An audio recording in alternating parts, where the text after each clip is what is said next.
Guys, we are just starting in 2 to 3 minutes. Please be patient. We are just starting. Ma'am is with us and we are just starting.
Okay, so we are good to go. We are starting, guys.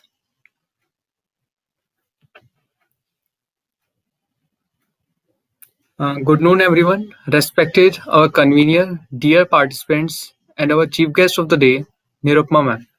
I, Shiva Pamar, President of NISHA, the Civil Service Society of Hansraj College, welcomes everyone to the last day of our blazing event called Aram. As now everyone knows, the charismatic Nishtha Society, which has been an ardent force helping aspirant in every possible way. In a series of sessions of our 4-day event called Aram, we are here with the last day and a speaker of the day who surely needs no introduction. We have with us Nirupma ma'am, who is an IRS officer of 1992 batch, and she is currently the Joint Secretary in the Ministry of Culture and currently lives in Delhi. As we continuously received so many requests of having words with someone who can throw light on a very interesting, dynamic, and diverse topic. So we invited Nirupma ma'am, and was very kind of her that she accepted our invitation very humbly. She will be talking on the topic challenges before art and culture during the time of pandemic. Over to you, ma'am. A very warm good afternoon to all of you. Namaskar, Sat Sri Akal, and Adab. In fact, we are meeting on the auspicious day of Kartik Purnima and Gurpurab. It's a very nice sunny day, and I'm really happy to be with all of you. Hopefully, when things are better, we'll have this event live also. We'll meet in person. But today, I thought I'll take this opportunity to share some views with you regarding this very interesting topic challenges in the art and culture at the time of pandemic. So I've put a little presentation. I hope it's not too heavy and academic, but I'm sure all of you will follow most of what I have to say. After which, I'll be happy to take your queries to explain a little bit more what I have said. So, can we have a PPT, please? Okay, so can we start? Next slide, please. So, this is how I've structured my presentation. I just want to tell you, share some views on what is culture and what comprises culture and creative economy, significance of culture, then a little bit about 2020, how it has been a very tough year for cultural and creative economy, what are the kind of challenges in this structure, and then reopening, how we are going to move forward, what are the unlock guidelines and standard operating procedures issued by us in the Ministry of Culture. I'd also like to share with you some innovations we have done during this period and to suggest what is the way forward. Next, please. So, friends, there are a lot of definitions of culture available if you try to read them. Two of the interesting ones in Oxford Dictionary, which I wanted to share with you, is that one is that culture is arts and other manifestations of human intellectual achievement regarded collectively. For example, when we say 20th century culture, and another acceptable definition is ideas, customs, and social behavior of a particular people or society. For example, when we talk about Indian culture, so a very important part of our culture is our traditions, for instance. So that is what we really talk about culture. Why I have mentioned the culture and creative economy is a lot of you must have a basic understanding of economics, I'm sure. So you see, this term culture industry was started by these two German philosophers, Theodor Adorno and Max Horkheimer of the Frankfurt School, who in their book Dialectics of Enlightenment had first time mentioned. But this was a very dry definition. It said cultural industry is the creation, industrial reproduction, and mass distribution of cultural works. So it sounds very dry, obviously. But this term has developed further in the 90s in Australia and United Kingdom. This concept has evolved towards the creative economy. Instead of just saying mass reproduction, we are bringing in the creative element. And as per the UNESCO definition, creative economy places an emphasis on creativity and presenting it as an engine of innovation, technological change, and a comparative advantage in business development. I'll explain this as we move forward. Next, please.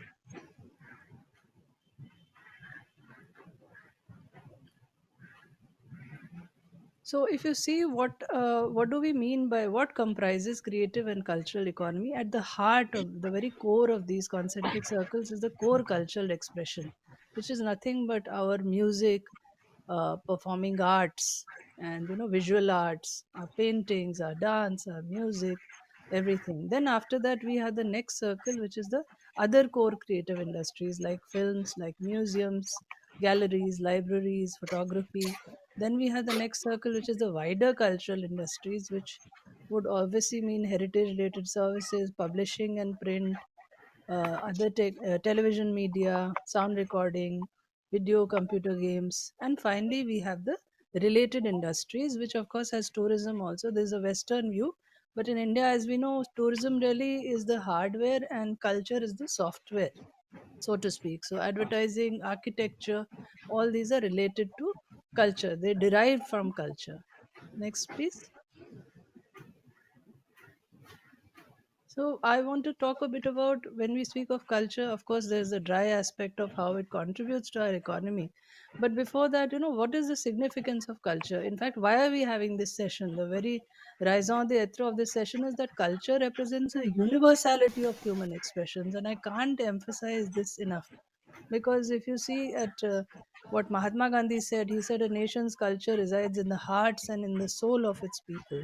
Similarly, Pandit Jawaharlal Nehru said culture is the widening of the mind and of the spirit. It's something which brings us together. Thomas Wolfe, the famous American novelist, said culture is the arts elevated to a set of beliefs. It's a very nice, noble thought. And similarly, Malcolm Bradbury, this English author and academic, he said that this is very interesting. Culture is a way of coping with the world by defining it in detail. You see, in the pandemic, a lot of us have felt very upset and very low many a time. And it's so nice to be able to express ourselves through art, through music, through poetry, through any creative expression. So, culture is extremely important in our lives. It cannot be emphasized enough. And I like what Billy Joel, the singer, has said that music is healing. Everybody knows this. Music is really an explosive expression of humanity. It's something we are all touched by. And no matter what culture we are from, everyone loves music and everyone responds to music. So if you've seen during the pandemic, the videos of these Italian maestros coming out in the balcony and playing and everyone enjoying, it really brought people together and made them feel, that despite the lockdown, we are still connected with each other. And Bertolt Brecht, the famous German theater practitioner, had also said famously, in the dark times, will they also be singing? Yes, they will also be singing about the dark times. So these maybe have been dark times, but there will be creative expression capturing these dark times, which will help us heal in future. Next, please. So here I'm talking a little bit about this report, UNESCO report of 2017, which was called Reshaping Cultural Policies, Advancing Creativity for Development. Why the culture and creative economy is important. So if you look at the numbers, this was in fact in 2017, this report is being updated. So at that time itself, annual revenues of American dollars, 2,250 billion American dollars, and global exports of over $250 billion. This was the contribution of creative and culture economy, which is not small at all. And it said that around 10% of global GDP in the subsequent years will come from this economy. So it's a very critical and important driving force in the global economy. What is nice about culture is that it embraces youth. It is very youth centric, as you can see. It employs more people in the age of 15 to 29 than any other sector. Another very nice thing is that the cultural sector really embraces diversity, and it welcomes women's participation. In fact, here the figures are saying nearly 50%, but I think the latest figures I had read in another report were about 35%, is again very heartening, because women feel very naturally comfortable in this service industry. It is very in tune with their powerful way of expressing themselves. And of course, as I said, it is becoming a major driver of economies and trade strategies in developed and developing countries. Before the pandemic, of course, this was the situation. I'm very sure this will continue to be despite the bad times we are seeing this year. And also, this report also marked, this was way back in 2017, that digital technologies have dramatically changed the culture and creative industries. So in fact, we were already on the correct road, so to speak. Even in 2016, 17, even 15, we were, all of us were already embracing digital technology. And I'll now soon tell you about how it has helped us now and is helping us now. Next slide, please. So 2020, as all of us know, has been a tough year for everybody. Economies worldwide had been hit. So in this, our creative and cultural sector, this was as per the OECD report of 7 September 2020, that jobs at risk ranging from zero point 0.8 to 5.5% of employment. This is the kind of hit the culture sector has taken, and especially the venue based sector like museums, performing arts, live music, festivals, cinema. These were the hardest hit by social distancing measures, obviously. And this abrupt drop in revenues puts their financial sustainability at risk. It has resulted in reduced wage earnings, layoffs, and of course, with repercussions for the whole value chain of suppliers from creative and non creative sectors alike. And this report says, unfortunately, that the effects will be long lasting because of a combination of several factors. Any other next slide, please? So I just technically, we can define culture in two parts, which is the tangible and non-tangible. Tangible, we normally mean the visual art, our museum objects, our monuments and sites, and intangible is the music, arts, performing arts. So, tangible culture, the problems have been similar but also different. As Leo Tolstoy had famously said, all happy families are like each unhappy family is unhappy in its own way. So, similarly, we have through our multilateral fora, we have had a lot of discussions this year, starting from April itself in BRICS, SCO, UNESCO, and we found most museums had similar problems. What were the similar challenges? There's loss of revenue, obviously, because the sale of tickets is gone. There were maintenance and conservation challenges because of lockdown. A lot of sites were also at risk. And there was a very widespread sense of despondency among visual artists and museum professionals. So, this is the shared experience. Also, in India, we have a unique problem. Our strength, biggest strength is our numbers, our youth population, but this is a concern right now in the pandemic, because a fear of overcrowding obviously led to shutdown of our museums, and fear of vandalism of sites because of lockdown persists in some places. Next, please. Coming to the intangible culture, I'll just explain now. Intangible culture is the performing arts or music, dance, theater, film. Now, by their very nature, these performing arts demand audience interaction. So, social distancing requirement has obviously hit this industry very hard. And what has also happened in the pandemic, unfortunately, and this is true of people everywhere, priorities of public have changed. Obviously, with job cuts, with resulting loss of purchasing power, consumer behavior evolves to put the basic needs first, whether it's food or health or shelter. So you can't expect somebody to go out and spend on, even a musical program, even if we reopen today. You will see a little bit of a lull because people's priorities have changed. Health is safety is most important right now. So what has happened is that these producers who are the entertainment companies, event managers, they have obviously been in 2020 absolutely unable to get any new festivals, events, programs, any kind of contracts. So this has led in turn to loss of work for artists. And what we found right from the beginning is that the worst hit are ancillary service providers, because these people live on day to day jobs, event related. For example, the lighting, costume, makeup, accompanying musicians, singers, dancers, not the big established ones, but all the ancillary artists and service providers are dependent on each event. So when an event doesn't happen, their job goes. So that sector is really vulnerable. Next, please.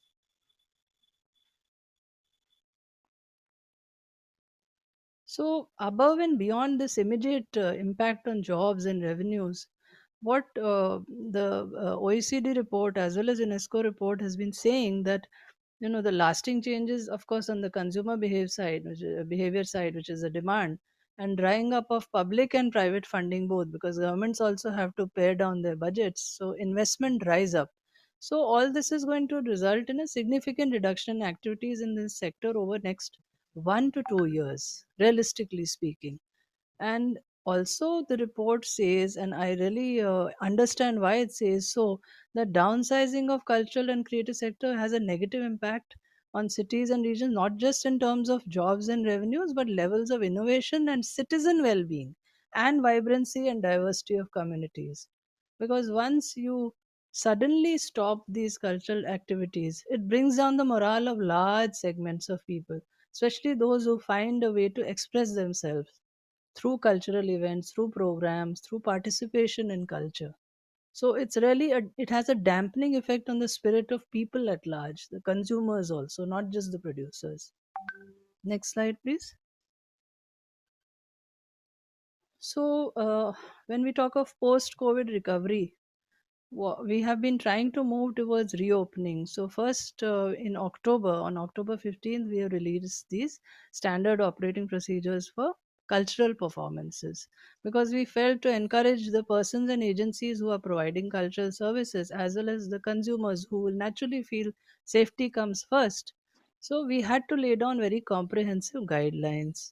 These are based on stakeholder interactions. We have taken a lot of suggestions from the private sector, because a lot of cultural work is done in the private sector, and they are SOPs for very very detailed SOPs, which are to be followed by management of theaters and performance spaces, as well as entertainment creative agencies, artists and crews, and any other persons who hire any auditoria or any open or closed spaces. So these guidelines cover everything like artists, crew, management of green room, stage management, costume, makeup, sanitization of venue, stage, open area. So they are tough in a way, but then if you follow these, the events can happen and the public will get the confidence to come back. So now, as per these latest guidelines, which are issued by Ministry of Home Affairs and have been followed by us, in a closed environment, up to 200 persons are allowed with 50% capacity, as they have done in the case of exhibition of films. It is a similar guideline. In open spaces, there is really no upper limit on the number of audience, provided there is strict social distance norms and all other SOPs, of course. Next, please. We have also issued SOPs for museums and galleries reopening, because, as I was mentioning earlier, we shut our museums, our national museums, around 17 March because it was very surprising. The previous Friday, I really remember everything that happened. Victoria Memorial in Calcutta is our most visited museum, and an average audience is about 17,000 a day. That day it hit a high of 25,000. And normally, it's really a cause for being happy, but we were so alarmed because the pandemic had already come in, flights were being curtailed.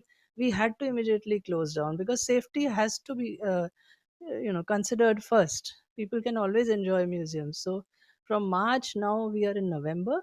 So in 5th November, after seeing the whole situation, after putting in place very stringent guidelines, we have allowed our own museums to open from 10th November, and we have encouraged private museums also, if they can follow these SOPs, because they're very comprehensive. They take care of all kinds of things, from number of visitors to be allowed in galleries to the sanitation, how many times they should clean up, then the elevators, how to restrict people from crowding in elevators.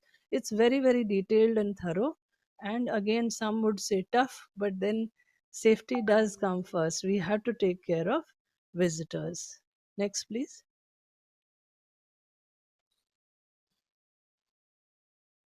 So this is again just a slide to continuing what I was talking about. So our exhibition gallery SOPs are very comprehensive. They talk about purchase of tickets online. We try to restrict ticket purchase at the venue as much as possible.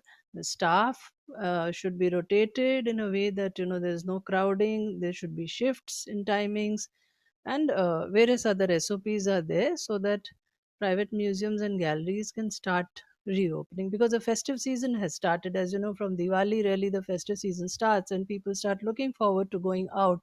So instead of going to crowded markets, if they can go to a museum which is quite nicely distributed to take care of their safety, I think it's not a very bad idea if they visit a gallery or a museum instead of just going out in crowds.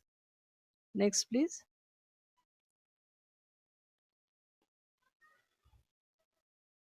So, some of the innovations I wanted to talk about, for example, in intangible heritage, as this is again an experience worldwide, that festivals are trying to creatively reuse their content archives. You might have seen a lot of film festivals during this year shifted online.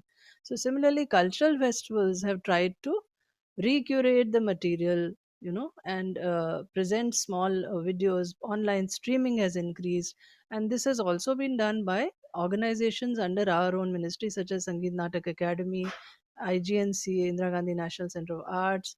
We have a National Cultural Audiovisual Archive, which is a beautiful project, has 30,000 audiovisual hours of recordings. So, and we have an app we have developed called Sangam app, on which we keep curating these collections, and it's free of cost. You can download it anytime. We have Kala Kshetra Foundation, we have National School of Drama. So a lot of them curated programs out of their archives and streamed them online. Of course, fresh programs are also being recorded and live streamed. Again, we have our zonal cultural centers, which are established all over the district. So what we did is, of course, we tried to ensure that wherever there are these direct benefit schemes, cash benefits for artists being given by state governments like Odisha and Rajasthan, we acted as a bridge to connect them to artists, to ensure they register, they fill up the forms, and they can get the cash in. We are also trying to do live record programs and make some payment, especially to folk artists, because they are poorly paid and really badly hit.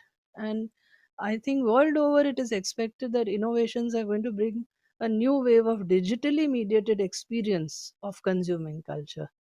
I think there are some more slides. Yeah, we'll just wait for the connection to come back. Yeah. So I just wanted to show you some of the innovations that we have done in the Ministry of Culture. This was in the intangible side, and we have some of the innovations which are on tangible. Yeah, next. Yes. So in fact, we are very proud that yesterday Honorable PM mentioned National Museum initiatives in his Man Ki Baat also. And some of the innovations I'll just show you today, in fact, is a summit meeting of Shanghai Cooperation Organization, SCO. And we were supposed to obviously do a physical exhibition on shared Buddhist heritage. That couldn't happen. So yeah, this one, yes. So what we have done is we have made a virtual gallery of objects and I'll just talk more about it. Then we have a virtual experiential museum on Ajanta Caves, which is ready for inauguration. We have launched something called Life in Miniature, and for digital exhibits, Gandhi Smriti, which maintains our 30 January Marg and Rajghat Museum, they brought out an innovative stylus. So this was the SEO exhibition I was talking about. We have objects like paintings, murals, sculptures, manuscripts on the theme of Buddhism from all Shanghai Cooperation Organization countries, which are Russia, China, Kazakhstan, Kyrgyzstan, Uzbekistan, and Tajikistan, and Pakistan. I'm sorry, Pakistan is left out. So this is in fact just been launched an hour back. So I'll invite all of you to have a look. Can we have the next slide? These are some of the really beautiful objects we have shared online, and there's a very good 3D scanning. Like for example, you can see this fasting Buddha, which is a beautiful piece of Gandhara art from Lahore Museum in Pakistan. We have the Bodhisattva from the National Museum of Antiquities in Uzbekistan. We have this mural called Bringing Gift, National Museum of Antiquities, Tajikistan, and many such really delightful objects. Now, I'll tell you a little bit about this virtual experiential museum on Ajanta Caves. This is really something I'm very proud of because IIT Bombay has developed the software for this in association with our own National Council for Science Museums, which runs the science centers and science cities in the country. So, this, they have done extensive 3D scanning and video filming of Ajanta Caves, which is one of the only ASI sites where photography is banned because the murals are very delicate and all the frescoes are damaged. What they have done is, after 3D scanning, they have curated a whole exhibition on the art, the architecture, and virtual reality and augmented reality, so that you can actually feel you're in standing in the cave and look around, see the architecture, go close to a statue, see a painting, and if possible also digitally recreate it yourself. You can see the line drawing, how it should, how the complete painting should. You can even recreate the story of that painting, because these are really complete stories in one huge fresco. Next slide, please. So these are, you'll be able to see all these in depth with AR VR. You can go close to a painting, and I'm really excited. I hope all of you get to see this gallery soon, and it'll be shifted digitally also online once it is inaugurated. So you can see everything online and enjoy it as if you're really there in Ajanta Caves. Next, please. This was one of the collaborative initiatives between National Museum and Google Arts and Culture. We've launched it in October, and hundreds of, not just hundreds, I think more than 1,000 miniature paintings from National Museum can be seen through Google Arts and Culture app. It uses machine learning, augmented reality, and digitization with high def robotic cameras. Next, please. This is what the Google Arts and Culture looks like. If you click on Life in Miniature, you can see all our paintings. Next, please. This is something we inaugurated, of course, on Gandhi Jayanti, just after Gandhi Jayanti. In fact, we have done a digital exhibition on the life and work of Mahatma Gandhi. It is this one you're seeing is at Gandhi Darshan. There's also another similar one at 30 January Marg. And this is the kind of stylus we have used. It's really nice. It's very cheap. It costs maybe 3 to 4 rupees. So you can either purchase it or give it back. It can be sanitized. So you, because it was a major concern for us that people will touch the digital exhibits, what do you do? Do you give them hand gloves? Do you keep sanitizing? Do you keep cleaning the surface? It presented a new challenge. But this was a very cheap and innovative way, because Indians are great at innovation and cheap innovations. So, just to wrap up our discussion, I wanted to talk a little bit about the way forward. So, UNESCO had in May published this report, museums around the world in the face of COVID, and they have also done a good weekly tracker on culture and COVID 19 impact and response tracker, in which the highlight they have said is that empty UNESCO World Heritage sites, cultural events cancelled, cultural institutions closed, community cultural practices suspended, heightened risk of looting of cultural sites and poaching at natural sites, artists unable to make ends meet, and cultural tourism sector greatly affected. So the impact, according to them, being felt around the world is social, economic, and political. And of course, countries around the world are trying to mitigate the situation by financial aid and grant to museums and archaeological sites and relief to artists. Hopefully, the digital divide will get narrower Earlier, they had reported that the African countries were not able to curate many virtual exhibitions, but they are getting there. India has done a great job, if I may say so myself. We are also developing an e-marketplace for visual artists as well as performing artists, of course, which I'll just tell you when we go further. We are also planning artist camps at heritage sites to really revive this, both the performing arts and the tangible culture. Next, please. So this somebody has very nicely mapped museums how they are coping in Europe. Hopefully somebody will do it in India soon, because we have thousands of museums in the private sector which are very small. And they have mapped which are the completely closed museums, which are the museums which are partially open, which ones have curated nice digital exhibitions, which ones have put out only social media videos, etc. So very nice mapping is done. If we see this, you at a glance you can see what European museums have been up to during the pandemic. So hopefully somebody in India is going to map this soon. Now coming to the way forward, museums have to reimagine how they connect with visitors. There's really no other way, because they have to generate new revenue streams.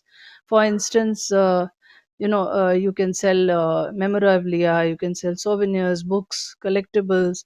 This can be done by the performing arts also, because you have sale of CDs, etc. And they have to find new revenue streams. I was in a discussion yesterday on museums, and we realize that there are open spaces and auditoria available even in private museums. They will have to find ways of renting it out and earning some revenue, because sale of tickets is going to take time to pick up. And it's a big challenge for museums, but they have learned and they are learning to develop new online content, curation of fresh collections and galleries, which is good, because when they can engage with audiences online, these same audiences will surely come back and visit their museums and archaeological sites. So this engagement and education of audiences is really key to restoring all our museums to their past glory. I really strongly feel that. And we are planning to have artist camps at heritage sites like, say, Purana Killa. You can imagine lovely backdrop. You have a theatrical performance. It really brings the whole place alive. And open spaces have less social distancing problems. So we hope that these sort of events will really pick up. We'll open them to private sector as well. We also plan artist camps. Visual artists can go to a particular site and paint on the theme of that heritage site. We are hoping that cultural performances will resume. Initially, they may be with small audiences, but hopefully they'll pick up. We have issued SOPs, as you know. Online events are going to take place. Live streaming is happening. All of you, I urge you to enjoy all the live streaming done by Ministry of Culture's organizations. Please enjoy them. And online teaching and training has to pick up, because we have, for instance, the National School of Drama, we have Kalakshetra, which give out these diplomas and degrees to certificate courses to students in theatre. In case of Kalakshetra, it's Bharatnatyam, visual art, and Carnatic music. So we had unfortunately to shift to online training. So all of us have evolved during this period, and we are trying to do our best so that students can get some sort of training and teaching even at home digitally. So digital exhibitions and virtual tours have to pick up. Then there are two initiatives of culture ministry, which hopefully these are long term measures, of course. One is a very ambitious nationwide cultural mapping. So what we have done is that we have requested the registrar general in the next census to register people with occupation artists. So this will be a very wide uh, database of artists. Why it helps is then later we can take the whole database and make an e-marketplace, and there we can market all these cultural products, whether they are sculptures or paintings or prints. And similarly, the performing artists, they can also reach out to the consumers and offer their services, whether it's an accompanying musician or a lead artist, a solo performer, a band. So we really hope that with these short and long term measures, we'll be able to mitigate the crisis in the culture sector. And I just want to show you a short video. This was done by Kalakshetra Foundation. In fact, in the beginning of the pandemic, we had World Heritage Day for Monuments and Sites on 18th April. So I'll just show you a bit of that clip because we really wanted to bring Kalakshetra to you. Yeah. Volume, please.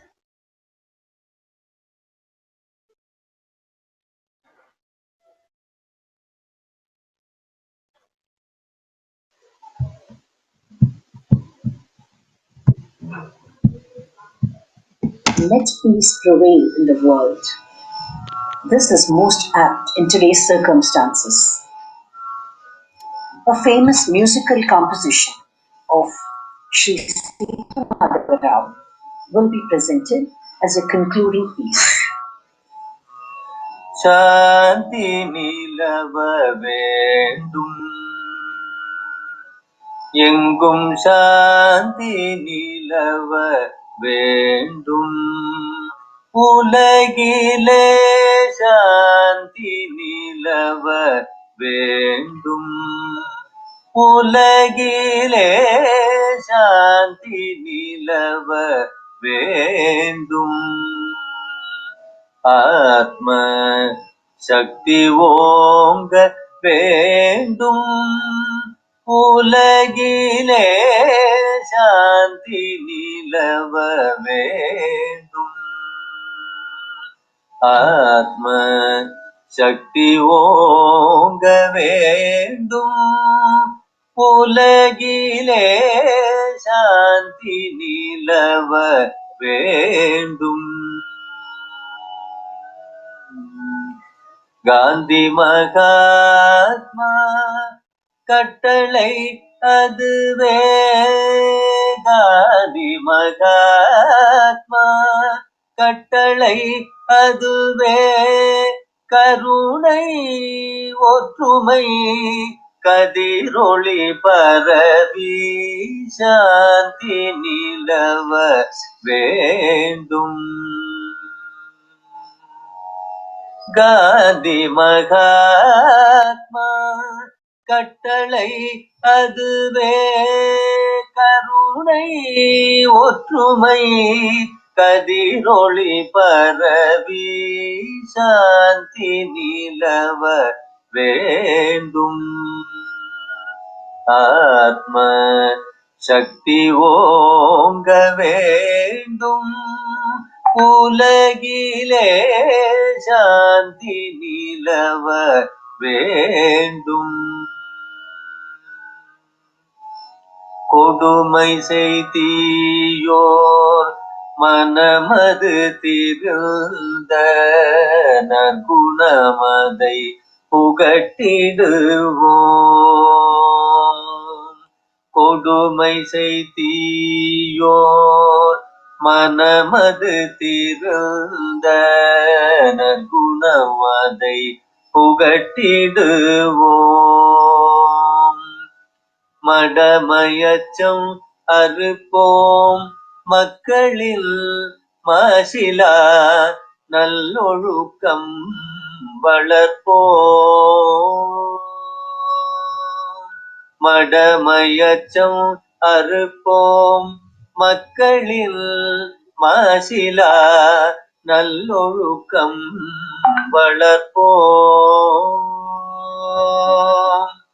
திடம் தரும் அஹிம்சா யோகி நம் தந்தை ஆத்மானந்தம் பெறவே,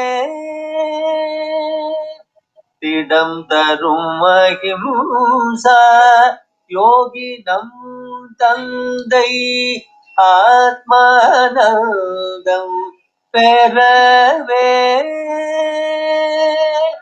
கடமை மறவோம் அவர் கடல் தீர்ப்போம், களங்கமில் அறம் வளர்ப்போம், கடமை மறவோம் அவர் கடல் தீர்ப்போம், களங்கமில் அறம் வளர்ப்போம், எங்கும் சாந்தி நிலவ வேண்டும், ஆத்ம சக்தி ஓங்க வேண்டும், உலகிலே சாந்தி நிலவ வேண்டும்.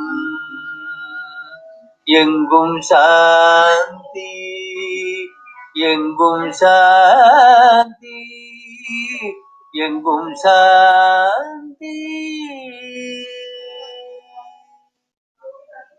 So, in fact, this video, friends, called Shanti Nilava Vendum, was curated by our students during the lockdown because some of them couldn't go back.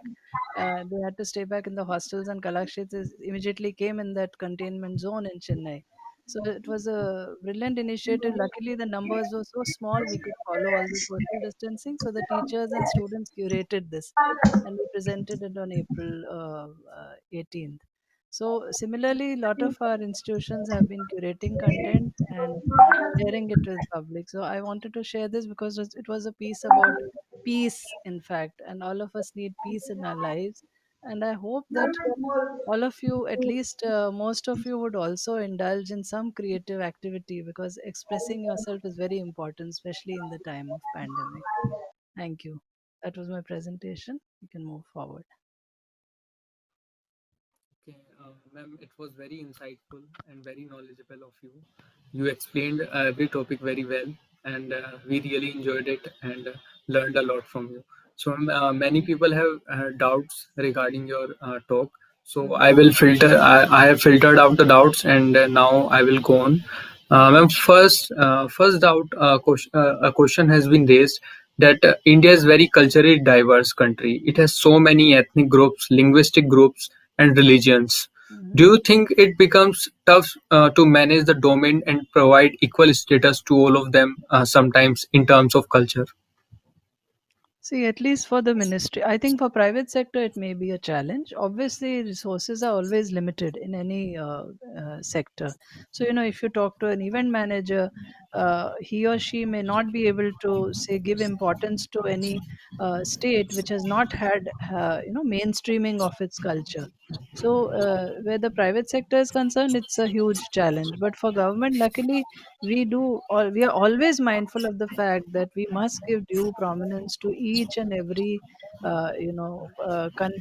each and every state and each and every kind of diverse group of our people. So for us, luckily, it is not a big challenge. For instance, Sahitya Academy, which is our academy of literature, it promotes it knits people by translating literature in diverse languages through true link languages, which are English and Hindi. So, in fact, we have pairing under this scheme called Ek Bharat Shresh Bharat, for instance. And recently we had Tamil Nadu and Kashmir being paired, very interesting combination. So we had translated some Kashmiri classics into Tamil and Tamil into Kashmiri. So you can imagine the kind of reach, for somebody in Kashmir who has never read or even heard of a great author from Tamil Nadu will have access to that work.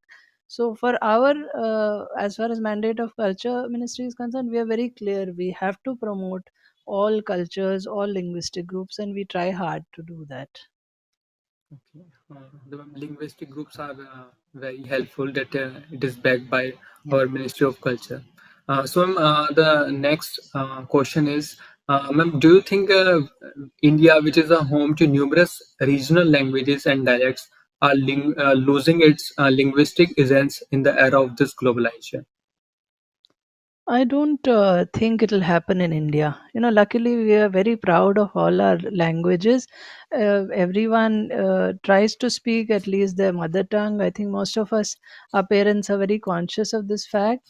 But as our Honorable PM has also recently said, when I think he was addressing Jawans on Diwali, probably, he said, try to learn your mother tongue, English, Hindi, and one other diverse language. So it's always a good idea. And culture really helps. For instance, I just showed you this Bharatnatyam frieze from Kalakshetra. Ordinarily, you and I may not speak Sanskrit or Tamil, but when we listen to something and watch a dance performance, we tend to follow more easily.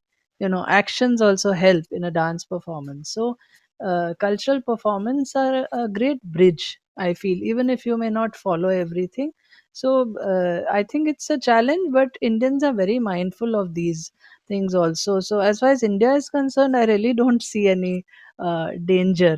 We are excellent in English. Our communication skills are excellent. Everybody knows that we are far better than China in that sense.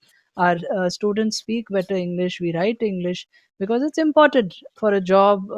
You would like to be a job aspirant anywhere in the world, and Hindi is an advantage to know also. But I'm sure that we will, strive to keep our tongues alive.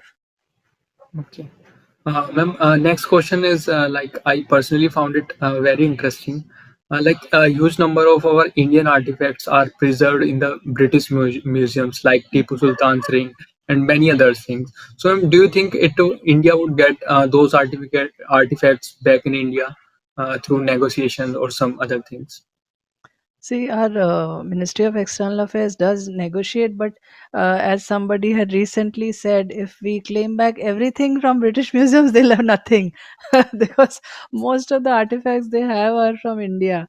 Not just British, but German museums, French museums, lot of them have fantastic objects from India. In fact, unfortunate part is there's a lot of smuggling of artifacts out of India. There, luckily, we are really getting together, and people have been very helpful all across the world, whether it's America or Europe. Private collectors, once they realize that this is actually from a Chola temple in South India. Recently, we have recovered three deities, Rama, Sita, Lakshmana, from of Chola period, and the collector was kind enough to inform Ministry of External Affairs, and they were brought back to India. So a lot of stolen antiquities are being brought back, which is very heartening because a lot of them get stolen. What happens is they get auctioned for huge sums, and private collectors are willing to pay through the nose for Indian artifacts, especially our statues. But luckily, the awareness has increased. It helps that we are a member of all the committees. Luckily, I am also there, for UNESCO or BRICS or SARC, all these organizations, multilateral fora are a great way to remind people that, this is a shared heritage. But if you come across any stolen antiquity, please bring it back. Please give it to us. So that cooperation really helps. So yeah, I think we are improving in that, in getting back our things. Yeah. Okay. Ma'am, would you like to throw some light on how Ministry of Culture promotes our Indian heritage and culture in the Western countries? See, we have something called cultural agreements with many countries. I think now over 70 countries we do. But many times, they stay on paper. They're very broad based. We say we'll cooperate in culture, we'll do museum cooperation, we'll do exchange of programs. But these have also really picked up. We also have a Festival of India program. But more than the Festival of India, what we are trying is direct museum to museum collaboration. Exchange of expertise, techniques. So we are really taking it up with initially with Germany, France, and some of the leading museums like in France in Louvre, and in Germany we've identified some.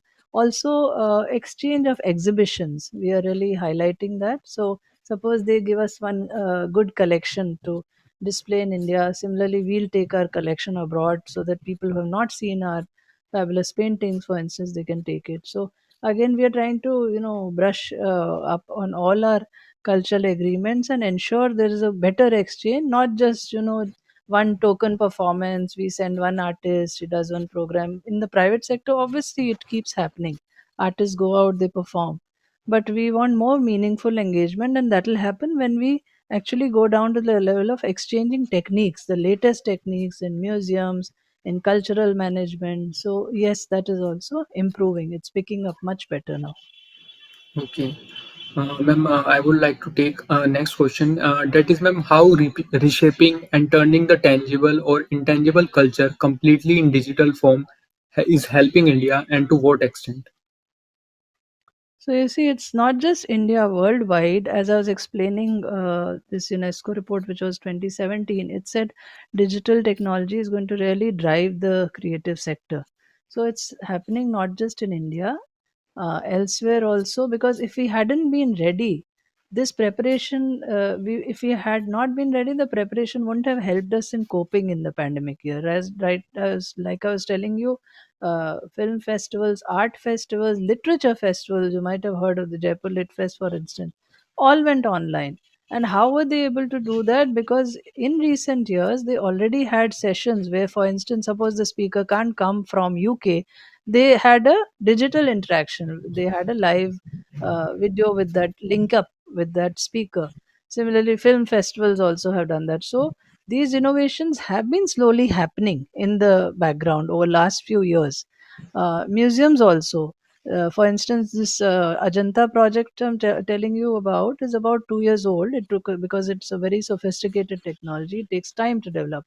So digital innovations have been there in last 5 years, and they are picking up world over, and it really is helping us this time in the year of the pandemic. And next 2 years also, I feel digital innovations are really going to drive this whole sector, whether it's in performing arts or in the tangible side, which is the museums and artifacts. With virtual tours, you see many more now.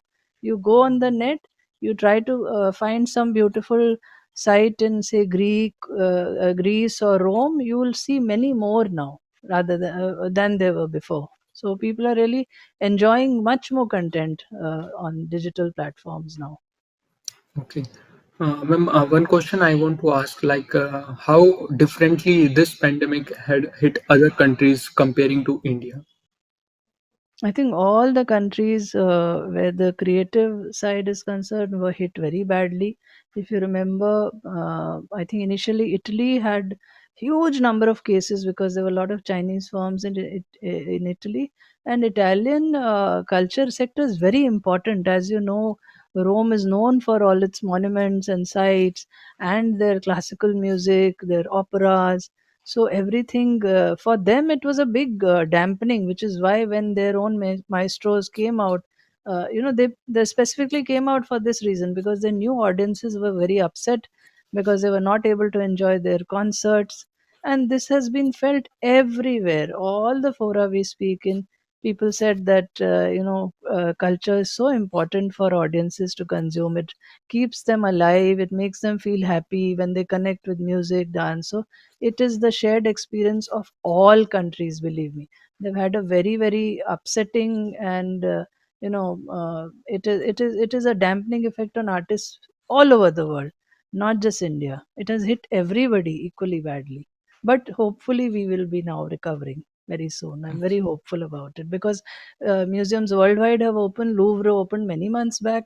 Most of the museums are starting to reopen. The smaller ones will struggle. And similarly, cultural performances have also resumed. If you remember, I think one of the operas started in Taiwan or somewhere. We had NST did some plays on Gandhi Jayanti, in fact, called Pehla Satyagrahi. We had some shows. Shriram Bharati Kala Kendra did their annual Ramayan production. So slowly, I think we will hopefully recover. The whole sector will recover all over the world. Okay. Ma'am, what according to you be the situation of cultural sector post-pandemic? Like it will flourish or it will what will happen to the cultural sector of India?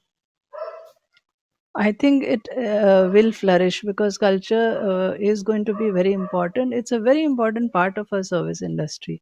As I was telling you, whether it's tangible, intangible, it is bound to grow. Whether it's films, whether it's books, whether it's music, dance.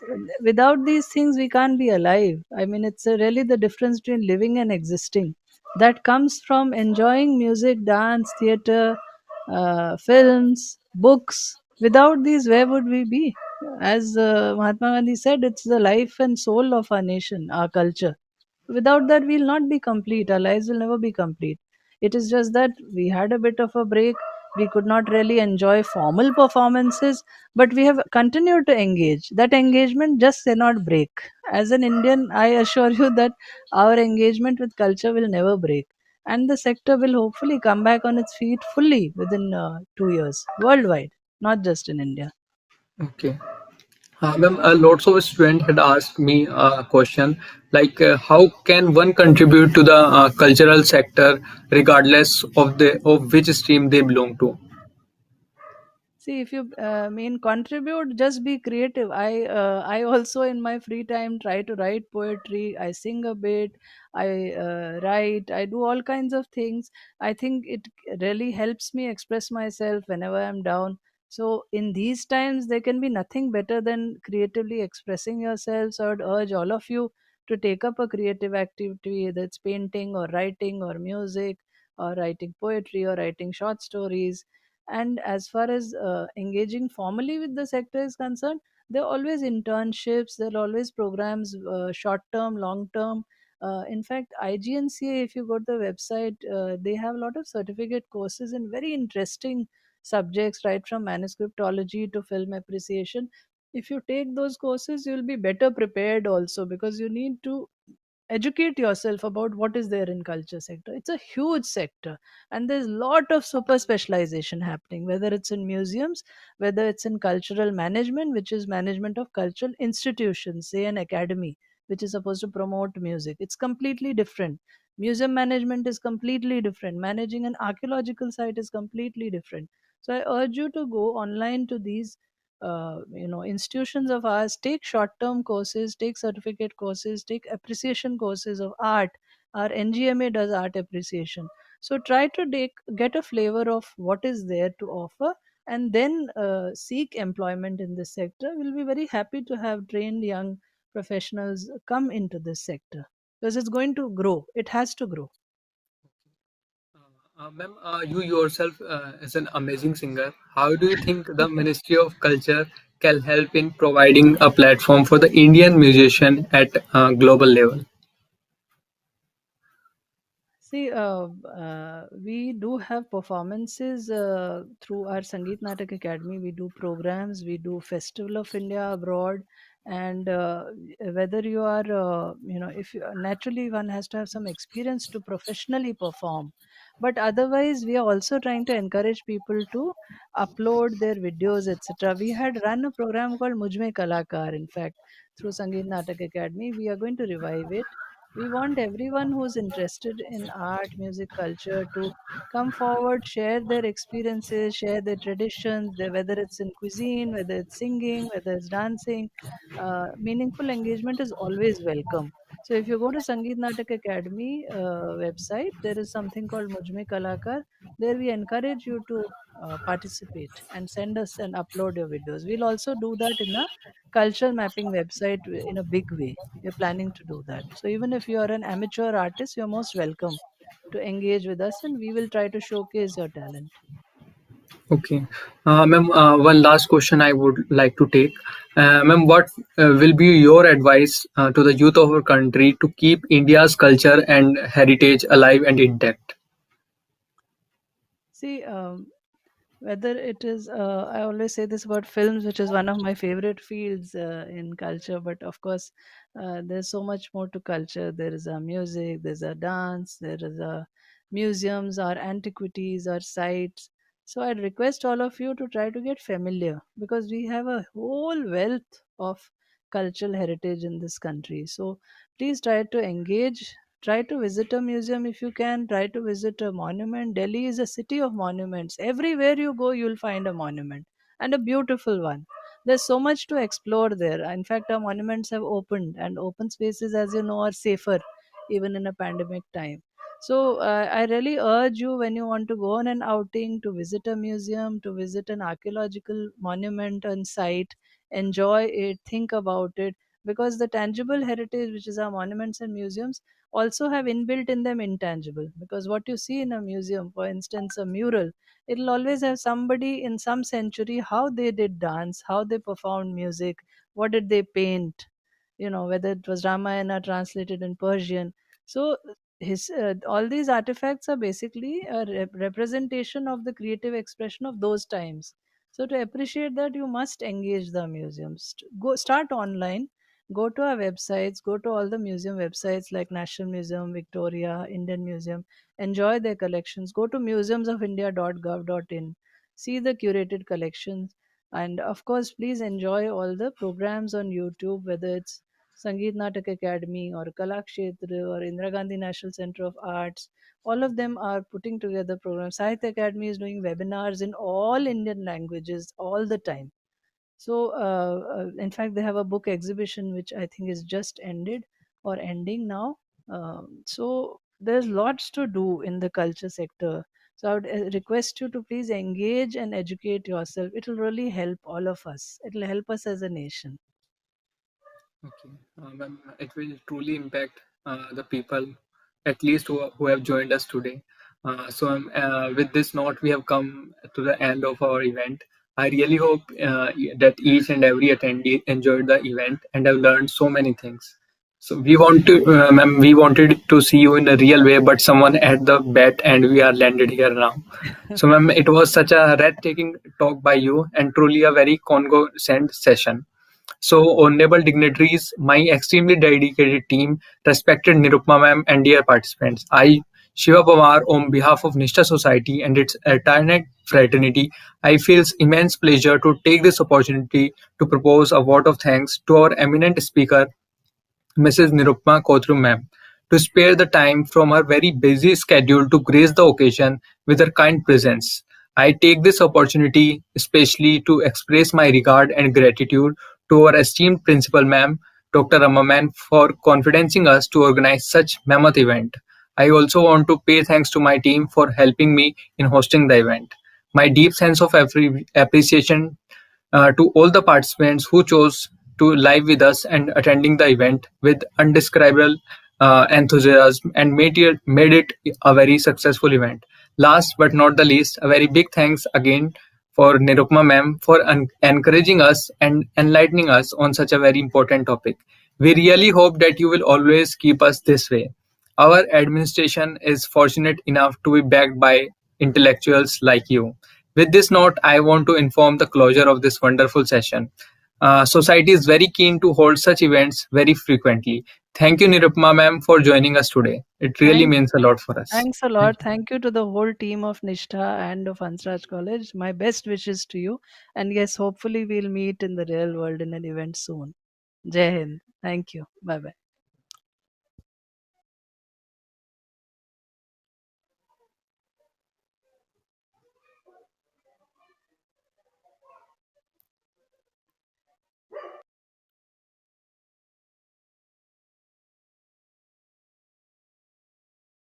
Guys, you can follow us on social media handles. If you have any doubts, please do ask on the platforms. We will help you in any way possible. So please do follow on our social media handles and do ask your queries. Thank you everyone for joining the event. Thank you everyone.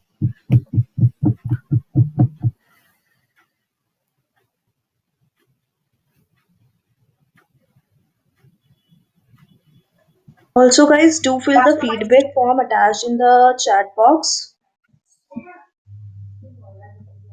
Thank you for joining. Hope you enjoyed this 4-day event.